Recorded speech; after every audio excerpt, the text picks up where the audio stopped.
Last year, our family of 9 set a goal to grow, preserve, and stock up on a year's worth of food and supplies. Today, I'm going to be walking you through my process for achieving that goal, show you our massive Azure Standard Grocery Haul, which is where we get most of our staples that we don't grow here, and I'm going to be giving you a tour of our basement cellar. Often when I share with people that we put up a year's worth of food and supplies, some of the common responses are, wow, I would really love to do that, but I wouldn't have any idea where to start, and how do you even know that you have a year's worth of food and supplies? I'm going to start today by showing you how we planned for that goal and the steps we took to get there, but if you're just looking for the Azure Standard Haul or the basement cellar tour, I will put those timestamps in the description.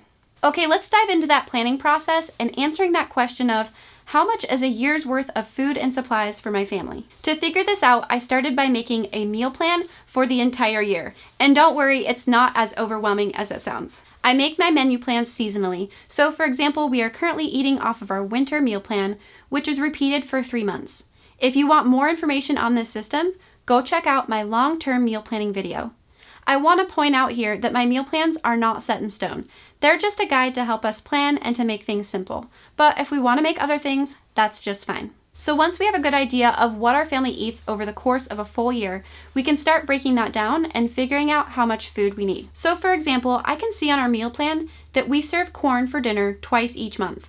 I also know that a few recipes call for a few cups of corn, and about once a year we serve corn when we have friends over.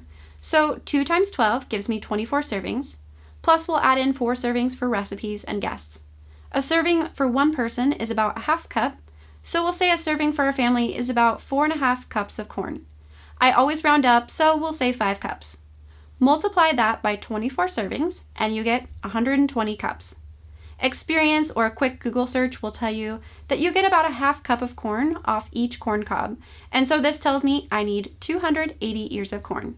That's about 24 dozen. We have a local produce grower who we get our sweet corn from, and so we know when we go to him, we need to get 3 rounds of 8 dozen throughout the corn season. During the 2 months of corn season, we're just going to be eating it fresh, but the rest is put up to last us until the next corn season. We go through this process for each ingredient that we grow or source, and track it all on a spreadsheet I created. More about this household inventory spreadsheet is also available in my long-term meal planning video. Now there are definitely some ingredients that I didn't sit down and precisely figure out exactly how much we would need over the course of a year, such as with cane sugar. I knew that that would be way too complicated to figure out how much we went through without a little trial and error. So there are some things that you may just need to take an educated guess and adjust as needed. We also don't just do this process with food, but for all of our supplies. So toilet paper, paper towels, toothpaste, you name it. We take an educated guess based on how our family is using those products, put it in our spreadsheet, and then we adjust over the years depending on what we end up actually using. Okay, so once our family figured out exactly what we needed to get through a year, it was time to figure out where to source those items. We grow a large garden, and so I knew that most vegetables could come from there. We either grow or hunt for most of our meat. Fruit we mostly get from local U-Pick farms or friends with orchards. And then food or staples that we can't purchase locally, we purchase from Azure Standard. There are also a few other online sources that we get things like toilet paper, paper products, toothpaste, and miscellaneous items. And a quick little side note, because I always get asked this, I do have our family's personal seasonal meal plans available in my Homestead from Scratch membership. Each season I put the new meal plan in there, and then as of April I will also have the household inventory spreadsheet as well as our family's personal shopping list available in that membership as well. So if you're interested in checking that out, I will leave the link in the description. Okay, so at this point we knew exactly what we needed to get through a year. We knew where we were going to source everything. Now it was time to get to work. We spent last March through October growing a garden, going to local orchards and berry farms, raising meat chickens, turkeys, and ducks, and hunting and fishing. We even bought a milk cow for all of our dairy needs. And then of course we spent a large amount of time preserving that food by canning, drying, fermenting, curing, freezing, and making cheese. By the time fall came, our cellar was filling up and it was time to stock up on the rest of our ingredients and items needed for the year. We placed a massive Azure Standard order and a few online orders from other sources. I'm going to show you now what we got from Azure Standard. This Azure Standard haul was received on October 2nd and would fill in the gaps of our food storage. This was definitely our biggest Azure order in our 10 years of being a customer. If you're curious, our total was $2,438.83 plus a $200 shipping fee. Because we operate our grocery budget on an annual basis, which you can hear about in this video, this wasn't a huge deal. Okay, let's take a look at everything in this pile. Nuts is something we don't grow here, so we stocked up on several different types. These are walnuts, which we use in snacks and baking. Cashew pieces for baking. We also got a ton of almonds, both whole and pieces.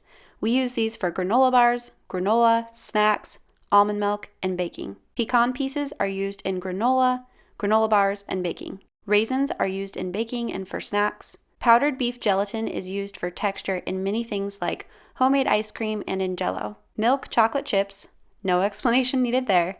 These are miniature white chocolate chips that are perfect in things like bars and baking. And then we got some regular sized white chocolate chips as well.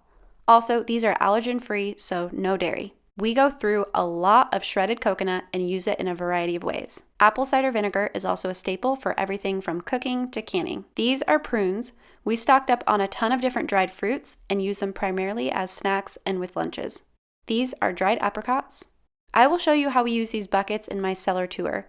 We buy both 3.5-gallon buckets and 5-gallon buckets.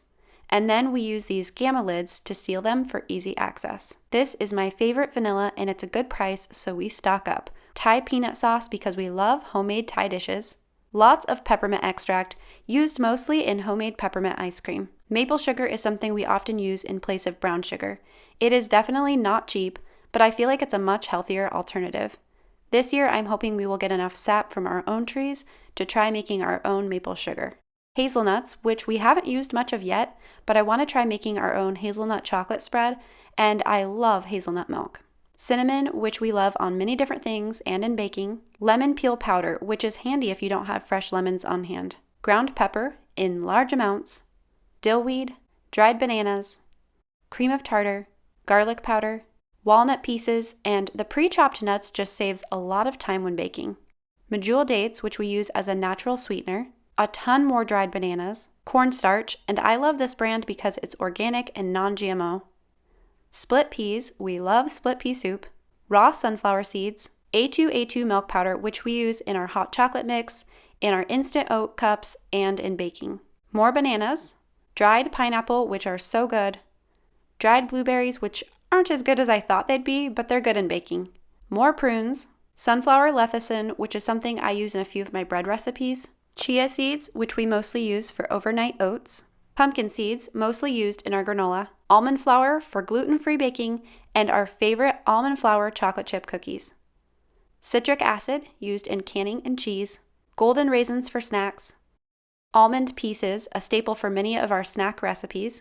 Baking powder, and this is aluminum-free. Dried cranberries for baking. Okay, this is one of my favorite things that we buy from Azure Standard. It is the CB's Nuts peanut butter. And yes, it's available in smaller quantities, but it is just almonds and it does not separate. It is stored at room temperature and there's literally never any separation. It's amazing. And it's the perfect mix of being smooth with a little crunch. So it keeps everyone in our family happy, the ones that like crunch and the ones that like smooth. Semi-sweet chocolate chips. I personally don't love semi-sweet, but a few family members insist they make better cookies, so here we are. This is a massive box of dried apples. We harvested a bunch of apples this year, but used them all in applesauce, apple butter, pie filling, and kept for fresh. And this huge box was very inexpensive. We use these as snacks and in lunches. These are dried pears, which definitely weren't as much of a hit as the apples. Massive bag of popcorn, which is a favorite evening snack. Cornmeal is used mostly in cornbread. Basmati rice is a dinner staple that we serve a few times each month, and we just discovered rice pudding, which a few family members really love for breakfast. This is a 50-pound bag of cane sugar. We still had some left over from my last Azure purchase, and it's my estimate that we go through about 75 pounds a year, which sounds like so much, but we actually eat a pretty low sugar diet. So I'm going to keep a closer eye on our sugar use this year and see where it's all going. Rolled oats are used in baked oatmeal and a few other random recipes. Quick oats are a breakfast staple, so we go through a lot. All right, that's it. Okay, now you have a good idea of everything that went into our food storage. Now let's take a tour of our cellar and I'll show you how I store everything. First, let's talk about what makes this room a cellar or a cold room and not just another room in our basement. When we built this house, we placed this room in the corner of our basement so that two sides are underground. We installed two pipes, one at the top that lets out warm air and another down by the floor that lets in cool air. This helps with circulation and helps us regulate the temperature in here. The only time we cap the pipes is when it gets far below 0 Fahrenheit in here, and then we cap it just to prevent it from freezing. Also, when we built, we put spray foam insulation in the ceiling and in the interior walls so that the warm air from the house wouldn't come in and heat this room up. I actually did a cellar tour a few years ago, I believe, and at that point I had 2 freezers in this room. I also at one point had our seed starting setup in this room.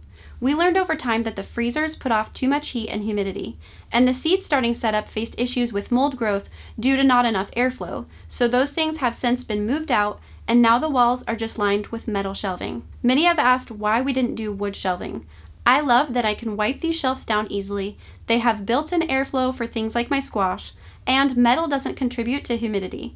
Half of these shelves are Honeydew brand from Menards and work fine, but definitely don't hold a ton of weight.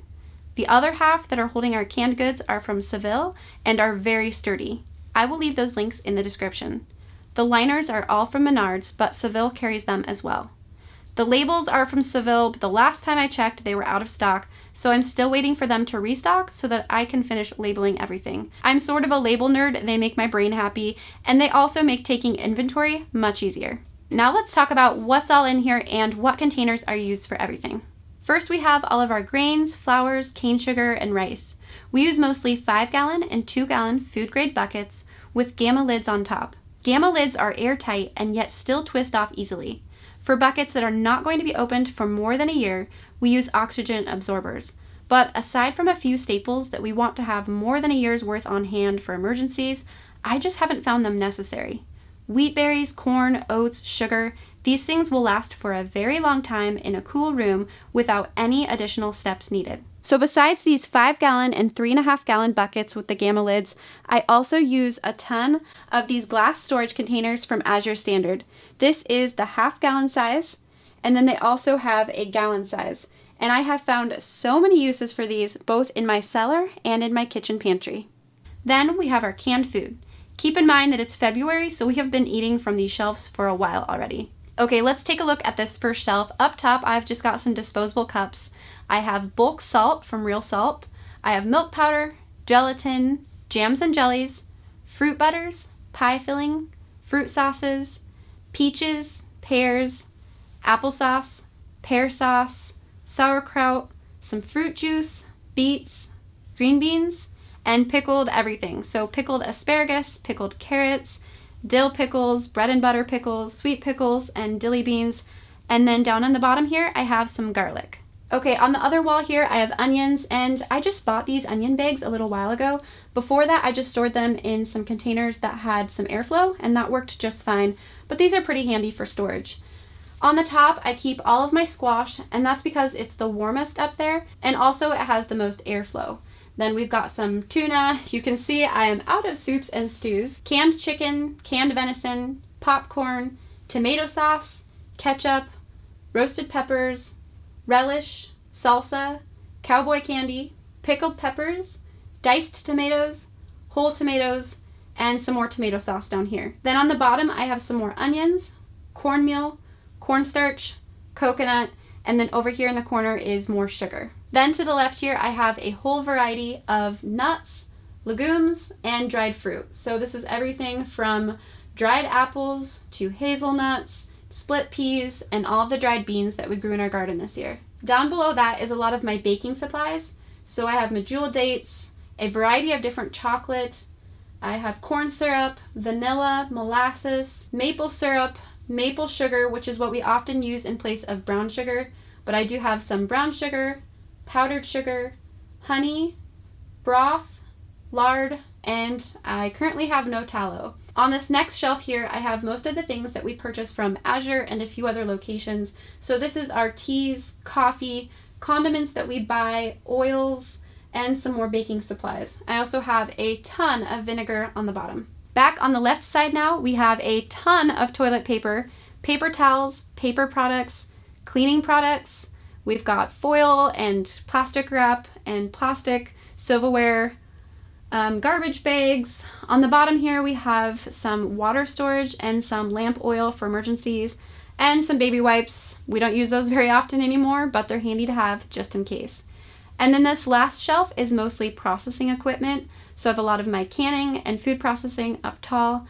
I have some medication storage down here, and then I also have a bunch of meat processing and maple sapping equipment. I also have all of my ingredients for making things like soap or sunscreen, that kind of thing. And then on the very bottom of the shelf are all of our potato bins. And you can see in February, especially in these front bins, they're starting to sprout. So I should really pull out all of the good potatoes at this point and get those canned up so that they're not going to continue to sprout.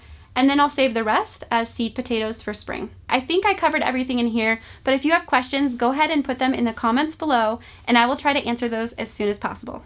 This past fall, as soon as everything was accounted for and organized either in our cellar or one of our freezers, it was finally time to rest and enjoy the fruits of our labor.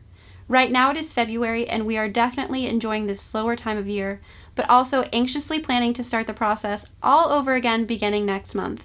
I hope you found this video helpful. Make sure to subscribe for more videos like this one and to follow our family's journey. I'll see you back here next week.